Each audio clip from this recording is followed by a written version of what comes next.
Imagine waking up to rain with no waterproof roof, no dry clothes waiting in a closet, no grocery store, and no weather forecast telling you when the storm would end. Now imagine that rain lasting for days. For ancient humans, a week of relentless rain wasn't just an inconvenience. It could mean spoiled food, dangerous predators moving closer to shelter, freezing nights, flooded camps, and the constant risk of starvation. Yet somehow, our ancestors survived hundreds of thousands of years of unpredictable weather long before houses, umbrellas, or modern clothing existed. The secret wasn't brute strength. It was an extraordinary ability to adapt. The first thing ancient humans did was choose their shelter long before the storm arrived. Early hunter-gatherers rarely built camps at random. Archaeological evidence from sites across Africa, Europe, and Asia suggests they understood the landscape with remarkable precision. Elevated ground reduced the risk of flooding. Rock overhangs blocked wind and rain. Caves offered stable temperatures throughout the year and protection from both weather and predators. You might think caves were always the perfect solution, but they came with problems of their own. Some were already occupied by bears, hyenas, lions, or other large animals. Others trapped smoke from fires, making long stays uncomfortable. Damp cave floors could also encourage disease and make sleeping miserable. That's why many groups treated caves as temporary refuges, rather than permanent homes. In open landscapes, they constructed windbreaks from branches, animal hides, bones, and wooden poles. Evidence from several prehistoric sites shows that shelters were often positioned to take advantage of natural drainage, reducing the chance that heavy rain would turn the ground beneath them into mud. Survival during a storm often depended on decisions made days before the first raindrop ever fell. Rain didn't just make people wet, it threatened fire. For prehistoric communities, fire was everything. It provided warmth, cooked food, hardened wooden tools, discouraged predators, and allowed people to occupy colder environments. Losing it during an extended storm could become a serious crisis. Many archaeologists believe ancient people became highly skilled at protecting embers instead of creating entirely new fires every time one went out. A glowing coal could be buried beneath insulating ash, placed inside partially burned wood, or carefully transported between camps. Keeping a fire alive demanded constant attention, especially when everything around it was soaked. Inside caves or beneath rock shelters, hearths were often built where rising smoke could escape while rain remained outside. In more exposed camps, people likely gathered additional fuel before storms arrived, storing dry wood beneath natural cover or inside shelters whenever possible. This changes the way you should picture prehistoric life. Fire wasn't something people casually lit every evening. In many situations, it was a valuable resource that required planning, protection, and continuous care. Without it, surviving several cold, wet days became dramatically harder. Here's where prolonged rain created an unexpected problem. Hunting often became less predictable. Heavy rain could reduce visibility, erase footprints, and scatter animal movements in ways that made tracking far more difficult. Large game might move into dense vegetation or seek shelter in places hunters couldn't easily reach. Rivers could swell rapidly, cutting off familiar travel routes and making crossings dangerous. That didn't necessarily mean ancient people stopped finding food. Instead, they adapted. Fish, shellfish, freshwater mussels, edible roots, mushrooms, nuts, and other plant resources often became more important depending on the region and season. Archaeological evidence from many prehistoric sites shows that hunter-gatherers maintained surprisingly diverse diets, rather than depending entirely on large animals. Knowledge became the deciding factor.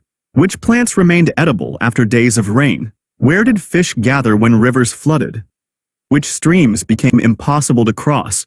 And which valleys filled with fresh water attractive to wildlife once the weather cleared? The people who survived weren't always the strongest hunters. They were often the ones who understood their environment better than anyone else. And once several days of rain confined entire groups to shelter, something equally important began happening. Something that may have helped shape human culture itself. What did people actually do when they couldn't spend the day hunting? This is where archaeology meets one of the most fascinating questions about human behavior. Long periods of bad weather almost certainly became opportunities for work that didn't require traveling across the landscape.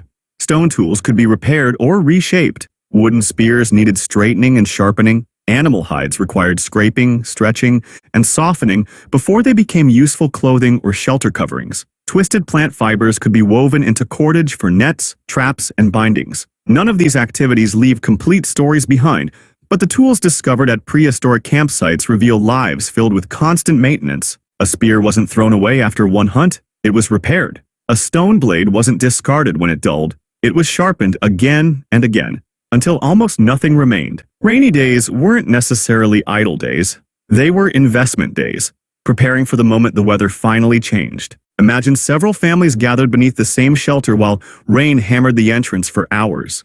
Modern humans often think conversation is simply entertainment, but for prehistoric communities, talking may have been one of the most valuable survival tools they possessed. Knowledge had to be remembered because nothing was written down. Older members of the group could explain where seasonal rivers formed, which berries became poisonous at certain times of year, how to recognize dangerous animal tracks, or which distant valleys still held water during droughts. Every story carried practical information hidden inside it. Many anthropologists believe oral traditions became increasingly sophisticated because accurate memory directly affected survival.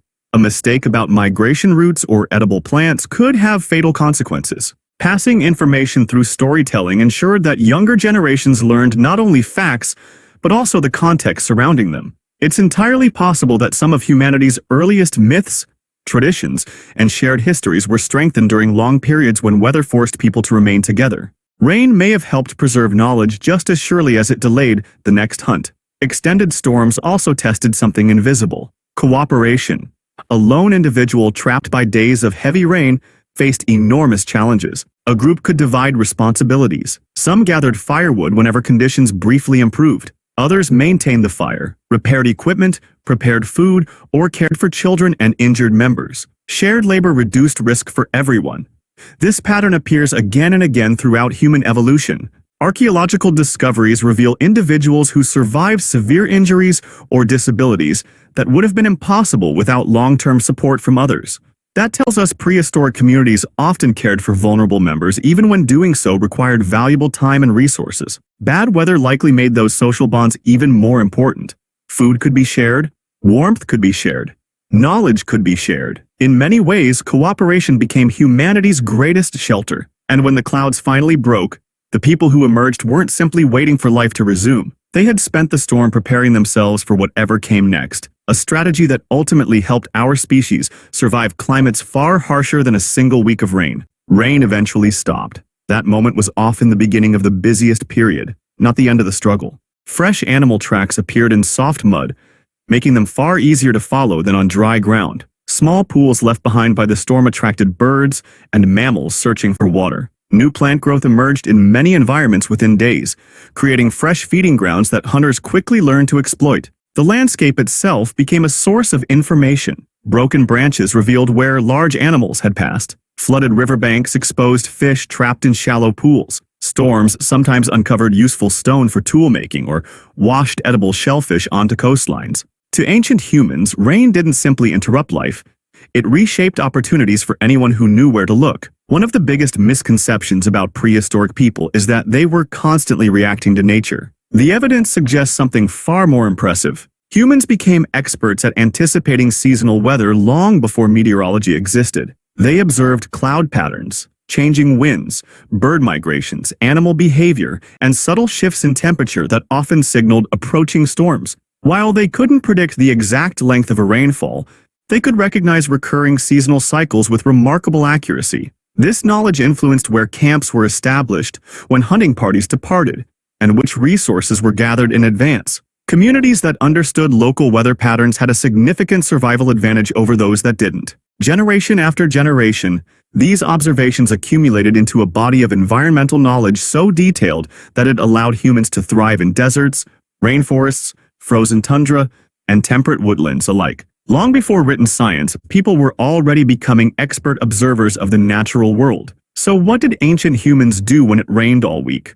They protected their shelters before the storm arrived. They guarded their fire as though their lives depended on it, because they often did.